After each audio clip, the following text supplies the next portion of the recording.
ஸ்பான்சர்கிட்ட போயிட்டு இஎம்ஐ கேட்பாங்களா? ஸ்பான்சர்கிட்ட போய் இஎம்ஐ கேட்டுக்கலாம். எனக்கு என்னடா இது இப்படி, என்னடா இது ஏதோ தப்பா போயிட்டு இருக்கடா அப்படின்ற மாதிரி இருக்கு.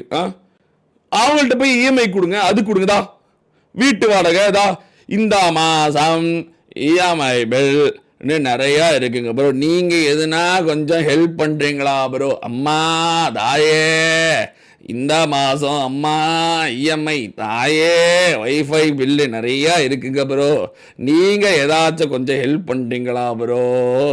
அப்படி என்னது ப்ரோ இது? ஸ்பான்சர் வந்து எனக்கு புரியல. இப்போ ஒரு ஜோக்கர் ப்ரோ வந்து ஸ்க்ரீன்ஷாட் எடுத்து வச்சுக்கிட்டாரு. இவன் நாளைக்கு ஏதோ வேலை பண்ண பார்க்க போகிறான், நம்மளை வச்சு ஏதோ காசு வாங்க, இது ஏதோ ஸ்கேம் பண்ண போகிறான், காசு வாங்க போகிறான் அப்படின்னு சொல்லிட்டு இவர் போய் ஸ்க்ரீன்ஷாட் எடுத்து வச்சுட்டாரு. வந்து யாராவது போய் ஒரு ஸ்பான்சர் கிட்ட இஎம்ஐ பில்லும் ஒய்ஃபை பில்லும் கேட்பாங்களா? எனக்கு இது மட்டும் சொல்லுங்க. ஸ்பான்சர் கிட்ட ஸ்பான்சர் என்ன உனக்கு பெத்தா விட்டுக்கிறாங்க, உனக்கு கல்யாணம் பண்ணிச்சுக்கிறாங்களா? அம்மா இஎம்ஐ பில் அம்மா, நீங்க இதே மாதிரி இந்த இதுல நீங்க படிங்க, கண்டிப்பா உங்களுக்கு பிடிச்சிடும். மாடர்ன் பிச்சைக்கார கூதியும் உண்மையாலுமே. இந்த மாசம் இஎம்ஐ ப்ரோ, முதல்ல இதெல்லாம் போய் சொல்லாமா வேற யார்ட்டையாவது? முதல்ல இதெல்லாம் போய் முதல்ல இதெல்லாம் போய் கேட்கலாமா? முதல்ல இதுல ஏதாவது ப்ரொஃபஷனலிசம் இருக்கா சொல்லுங்க. அம்மா ஆரம்பிக்கலாம் பாருங்க. கிளீனிங் ப்ராசஸ்ங்கிறான். இந்த மாசம்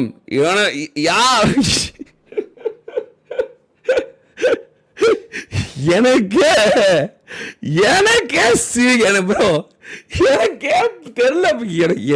என்ன நான் கேட்டா எங்க அப்பா அம்மா இருக்கிறாங்க, என்ன பார்த்துக்குவாங்க. ஆமா, ஊர்ல இருக்கிறவங்களாம் ஆனாத, மேல இருந்து பொசுக்குன்னு விழுந்தவன் எல்லாம், ஊர்ல எல்லாம் ஆனாத, இவர் மட்டும் டுப்புக்குன்னு விழுந்தவர். அதாவது அந்த அப்படியே பாருங்க, அது அவன் பண்ணுது. ஹை ப்ரோ, ஹேக் பண்ண மெயில் ரெக்கவரி பண்ணிட்டாங்க ப்ரோ. அதாவது அவர் சேனல் வேற ஹேக் ஆயிடுச்சு ப்ரோ கடைசியில் கிரிட்டுன்னு. பட் ஆனா இப்போ யூஸ் பண்ண வேணான்னு சொல்லிட்டாங்க, பிகாஸ் கிளீனிங் ப்ராசஸ் போயிட்டு இருக்குன்னு சொல்லிட்டாங்க ப்ரோ. கிளீனிங் ப்ரோ தயவு செஞ்சு யாராவது பார்த்து சொல்லுங்க, ஹேக் கிளீனிங் ப்ராசஸ்னா என்ன ப்ரோ? கிளீனிங் ப்ராசஸ் எனக்கு புரியல. என்ன தலை கிளீனிங் ப்ராசஸ்னா என்ன கிளீனிங் ப்ராசஸ் எனக்கு புரியல. என்ன கிளீனிங் ப்ராசஸ்? சரி விடுங்க, அது ஏதோ டெக்னிக்கல் டேர்ம், ஏதோ அது ரெக்கவர் ப்ராசஸ்னு வச்சுக்கோங்க. நம்ம அவனுக்கே நம்ம ஹெல்த் கொடுப்போம், ரெக்கவர் ப்ராசஸ் போயிட்டு இருக்கு, ஓகேவா? ஜோக்கர் அதனால ஹேக் சம்பந்தமாக நான் எது இருக்குன்னு செக் பண்ண கொஞ்சம் டைம் ஆகும், ஓகேவா? இது வரைக்கும் ஓகே விடுங்க. இது வரைக்கும் கூட ஒரு ஒர்ட்டு அதை நம்ம எடுத்துகிட்டு போயிடலாம், நம்ம அது ஒரு பிரச்சனை இல்லை. நம்ம தொடர்பு கூட விட்டுட்டு அதை விட்டுருங்க, ஓகேவா? சிம்பிளா முடிங்க, எதுவுமே இல்லை. ஜோக்கர் ப்ரோவை இவன் பார்த்தது கிடையாது. ஜோக்கர் ப்ரோ இவனோட சொந்தக்காரங்க கிடையாது. ஜோக்கர் ப்ரோ இவனுக்கு வந்து தெரியாது. ஜோக்கர் ப்ரோ இவனுக்கு வந்து யாருன்னு கூட தெரியாது, சரியா? என்னன்னு தெரியாது, யாருன்னு தெரியாது, எந்த ஊருன்னு தெரியாது, எந்த இதுன்னு தெரியாது, கரெக்டா? அவங்க கிட்ட போய் இஎம்ஐ பில்லு ஒய்ஃபை பில்லு நீங்கள் கேட்பீங்களா? எதுக்காக கேட்கணும்? ஜோக்கர் ப்ரோ வந்து நியாயமாக கேட்கல. ஜோக்கர் ப்ரோ வந்து இஎம்ஐ பில், இவன்ட்டு இருந்து இஎம்ஐ பில் இஎம்ஐ பில் வாங்கிட்டு போயிட்டாரா, இல்லை ஒய்ஃபை பில் வாங்கிட்டு போயிட்டாரா? இவர் தான் சொல்கிறார்ல, எனக்கு பிஸ்னஸ் இருக்குது, அது இருக்குது, நான் அப்படிப்பட்டவன், நான் இப்படிப்பட்டவன், என்னெல்லாம் பார்த்துக்க எங்கள் அப்பா அம்மா இருக்காங்கோ, மம்மி டாடி இருக்காங்கோ, நான் வந்து எதுக்காகவும் வாங்கினது, எதுக்காகவும் எந்த இதுவும் கவலைப்பட வேண்டிய அவசியம் கிடையாது, எந்த இதுவும் கிடையாது. நான் வந்து சும்மா நாச்சுக்கு தான் வரேன், நான் நினச்சேன்னா எல்லாமே திருப்பி போட்டுருவேன், என்னோட இல்லாததே கிடையாது அப்படின்றவன் அங்கே போயிட்டு இஎம்ஐ பில் இருந்தா விடுங்க, ஒய்ஃப் இவன் இதுதான் அவன் எப்படி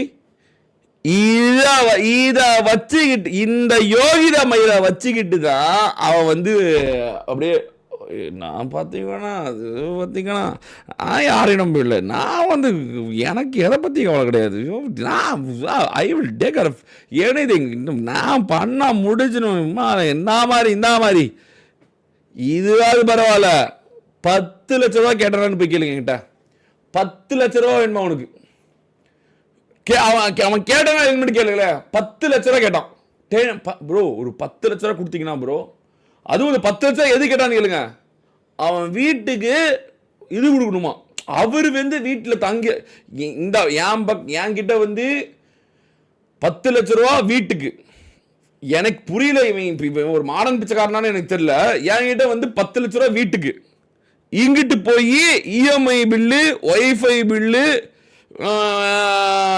வந்து ஜோக்கர் போட்ட, அவர்கிட்ட போய் அதே மிஷினுக்கு காசு. எனக்கு ஒண்ணுமே புரியல ப்ரோ, சத்தியமா. என்ன நடக்குது, என்ன வருது, என்ன போகுது, எதுக்கு வந்து இவ்வளவு காசு, எதுக்கு வந்து போய் ஒரு ஸ்பான்சர் கிட்ட போய் இவ்வளவு வந்து கொடுத்து வச்சா மாதிரி போய் கேட்கறது, எனக்கே புரியல. ஏன் உண்மையாலுமே புரியல எனக்கு. கேளுங்க, கூச்சமே இல்லாம. அதுல வேற நேத்து சொல்றாரு ஐபோன் 17 ப்ரோ மேக்ஸ் கேட்டானா, போய் ஜோக்கர் போட்ட. ஜோக்கர் ப்ரோ எதுக்குடா உனக்கு ஐபோன் 17 ப்ரோ மேக்ஸ் வாங்கி தரணும், எனக்கு புரியல. ஜோக்கர் ப்ரோ எதுக்கு கஷ்டப்பட்டு வாங்கி கொடுக்கணும் உனக்கு? என்ன நடக்குது, ஏது நடக்குது? இவனுக்கு என்ன மாடர்ன் பிச்சைக்காரன்லாம் போய் எல்லாத்திலையும் போய் இதுதான் வேணும், அதுதான் வேணும், இது காசு வேணும், அது காசு வேணும். அடிக்கோடு 10 டிப் 100 ரூபாய் through super chat. Love you Madan bro. வண்ண வேடிக்கை வண்ண வேடிக்கை. இவ்வளவு பிரச்சனை வச்சுக்கிட்டு நான் இதெல்லாம் மறைச்சு வச்சிருக்கேன். இது எல்லாத்தையும் மறைச்சு வச்சுட்டு வேணாம் வேணாம் வேணாம் இருக்கட்டும், இதெல்லாம் நம்ம தெய்வம் தவறு தானே. போய் ஏதோ யதார்த்தமா கேட்டான், ஏதோ பதார்த்தம் விட்டான் அப்படின்னு 10 லட்ச ரூபா கேட்கறான் ஒரு வந்து கூசாம 10 லட்ச ரூபா கொடுங்கன்னு. சீரியஸா? அவ்வளவு ப்ரூஃப், அவ்வளவு கேட்டதுக்கு அவ்வளவு ப்ரூஃப் இருக்கு. உத்தம கூதியாட்டம் நடிக்கிறான் அவர், உத்தம நாட்டம். இவனை வந்து கிளான் விட்டு இவர் வந்து அது சொல்றாரு ப்ரோ நேற்று. ப்ரோ நான் வந்து ஒரு கிளான் வந்து கிரியேட் பண்ணனா,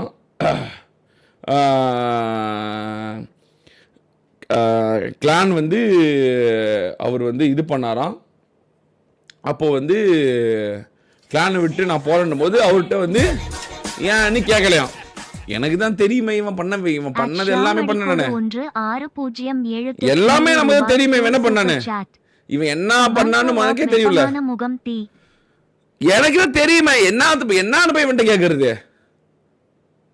இவருக்கு நான் 10 லட்சம் தரணும், அவர் வந்து இஎம்ஐ பில் இது கட்டணும், இன்னொருத்தர் வந்து ஐபோன் 17 ப்ரோ மேக்ஸ் வாங்கி கொடுக்கணும்.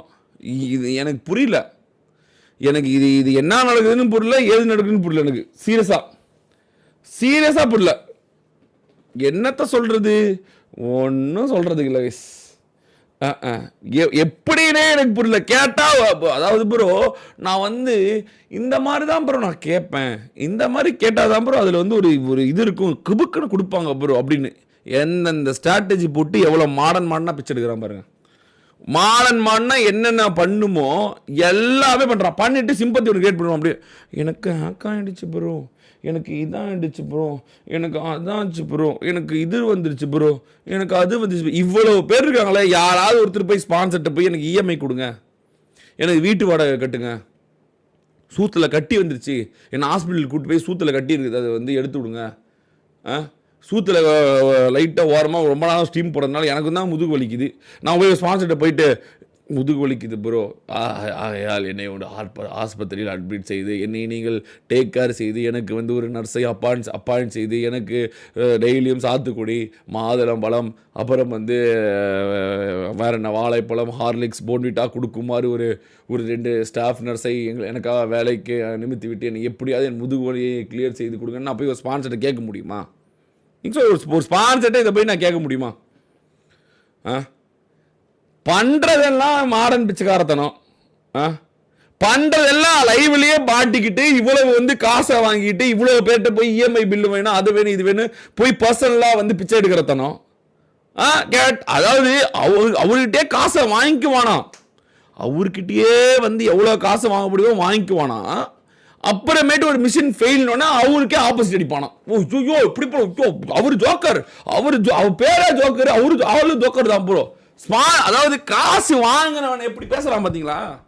காசு ஒருத்தர்கிட்ட ஊம்பி தின்னுட்டு எப்படி பேசுறான் பாத்தீங்களா? காசை வாங்கி தின்னுட்டு நாய். யாவரா ஒருத்தன் போவானா? காசை வாங்கி தின்னுட்டு இந்த நாய் எப்படி வேலை கட்டுது. இதுல வேற அவரு சாட்டு இப்ப பாருங்க, நான் சேட்டை பாருங்க, சேட்டை நான் எக்ஸ்போஸ் பண்றேன் பாருங்க. இப்ப நாங்க சேட் காட்டோன்னே எல்லாம் நாய் நிக்கிட்டு போயிடுச்சா? இப்ப நாங்க நானாவது நீ மிஷின் ஃபீல்டு உனக்கு கிடையாது, உனக்கு தரமாட்டேன், உனக்காக நான் ரோன் போட்ட பேசுறேன் அப்படின்னு எங்க சாட்ல எப்படி இருக்குது. இவன் சாட்டு இஎம்ஐ வாங்கி கொடுங்க ப்ரோ, அம்மா எனக்கு இஎம்ஐ ஒன்று போட்டு விடுங்க தாயே, வைஃபை பில் ஆயா, வைஃபை பில் போட்டு விடுங்க. எங்க சாட் எப்படி இருக்குது, இவன் சாட் எப்படி இருக்குது எனக்கு புரியல. எங்க சாட் எப்படி இருக்குது, இவன் சாட் எப்படி இருக்குது சொல்றதுக்கு ஒரு அவர் என்ன சொல்றதுன்னு புரியல, என்ன பண்றதுன்னு புரியல. எல்லாம் ஆதாரத்தோட தான் இருக்குது, எல்லாமே ஆதாரத்தோட தான் இருக்குது, எல்லாமே ஆதாரத்தோட தான் இருக்குது, ஒண்ணு விடாம ஆதாரத்தோட தான் இருக்குது.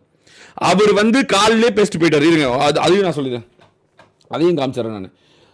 அவர் வந்து சொல்லிட்டு போயிட்டாரு, ஜோக்கர் மிஷின் கொடுத்துறேன்னு சொல்லிட்டு போயிட்டாரு, நான் காசு கொடுக்க முடியாது, எனக்கு இன்ட்ரெஸ்ட் இல்லை அப்படின்ட்டாரு. I don't have any interest, நான் வந்து கொடுக்கணும்னு அவசியம் கிடையாது, எனக்கு வந்து அவ்வளோவா வந்து சாட்டிஸ்ஃபேக்ஷன் கிடையாது அப்படின்ட்டார். அவருமே வந்து சொல்லிட்டு போயிட்டாரு எல்லாத்தையும். இவ்வளோதான் ப்ரோ என்னால் முடியும், என்னால் இவ்வளோதான் கொடுக்க முடியும், நான் வந்து எல்லாத்தையும் நான் எவ்வளோ தெளிவாக நான் பண்ண முடியுமோ நான் எல்லாம் தெளிவாக பண்ணிட்டேன் ப்ரோ, இதுக்கு மேலே நம்மளால ஒன்றும் பண்ண முடியாது ப்ரோ, எனக்கு வந்து சாட்டிஸ்ஃபேக்ஷன் இல்லைன்னா நான் மிஷின் கொடுக்க மாட்டேன் ப்ரோ அப்படின்னு அவரு சொல்லிட்டாரு. இதுக்கு மேலே என்ன பண்ண முடியும் சொல்லி நாய் குலைச்சிட்டு இருக்குது. என்ன பிரச்சனை?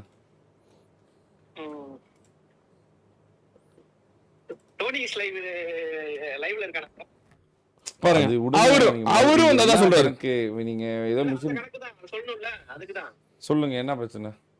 1 மந்த்க்கு முன்னாடியே உங்களுக்கு ரிவார்ட் அனுப்பிச்சாச்சு. ஓகே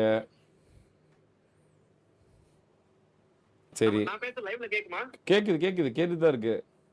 1 மந்த்க்கு முன்னாடியே ரிவார்ட் அனுப்பிச்சாச்சு மதன் ப்ரோ. ஓகே வந்து நரேன் சொன்ன யாருமே எதுவுமே தெரியாது கிஸ்.